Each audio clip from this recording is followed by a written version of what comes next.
You know, there was no outrage when President Trump was indicted on things that they had to do mental gymnastics, you know, never had charges like that, changed actual laws to make sure E. Jean could bring a complaint that was funded by George Conway, on and on and on. But yeah, now James Comey with some pretty serious charges here and evidence we still don't know where else it goes.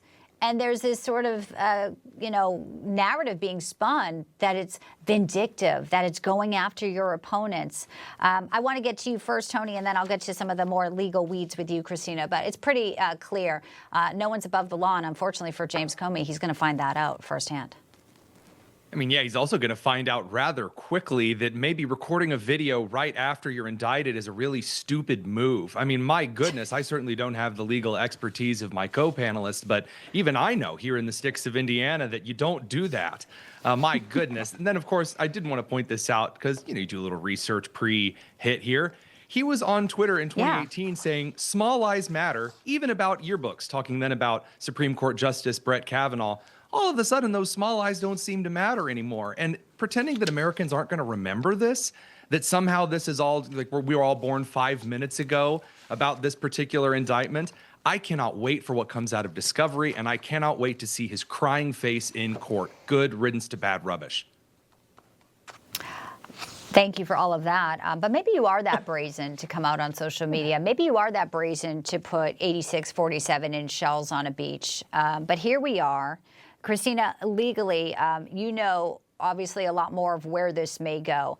There is beyond a reasonable doubt. Now they've got the indictment. But, you know, what other evidence they could have, despite, you know, some are attacking the timeline of this back and forth in Congress. But there was obviously somebody lying about this leak here. You know, talk to us about how now they go to get this conviction on the felony and who they'll be talking to and things that perhaps will be very revealing, as Tony said, during discovery and the next phase here. Yeah, well, Andy McCabe certainly is going to be involved because he's the one who testified that it was James Comey who authorized the leak. And that was the point of what Ted Cruz was saying was, who's lying, you or McCabe? And, you know, he refused to kind of go down that road. But certainly Andy McCabe now has to take a position of, were you lying then or are you going to lie now to save Jim Comey? And then it unravels from there. I mean, what they were lying about was basically all of the Russiagate stuff, all of the attempts to overthrow Donald Trump's first term. And so this is, I mean, this is a rat's nest of, you know, it's got all kinds of tentacles where it could go. The fact that the indictment itself is only 2 pages leads me to believe they have every intention of expanding it.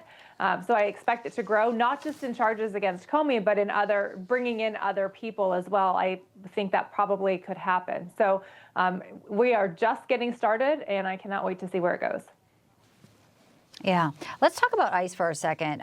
We know it turned deadly this week at an ICE facility. Caroline Leavitt was warning because they know that there was an app that now, according to the FBI, that this suspect was using, an app that was promoted in some ways by all the coverage on CNN. Here is Caroline Leavitt on this particular ICE tracking app.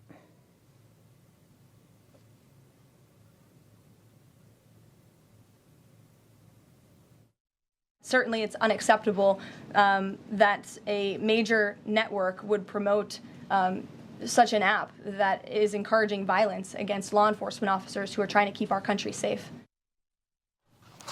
Well, now the suspect here in Dallas used it. And what's wild is what's happening, Tony, in Chicago. There's a fence that these protesters who are now outside of the Broadview ICE detention facilities, they're mad about a fence. And they even have the fire department saying it's blocking the road and access to the road. The fence was put up because these protesters have been outside for a week. So even before Dallas, there were issues there, and there's issues there today. How many more people are going to have to die? Tony, first to you.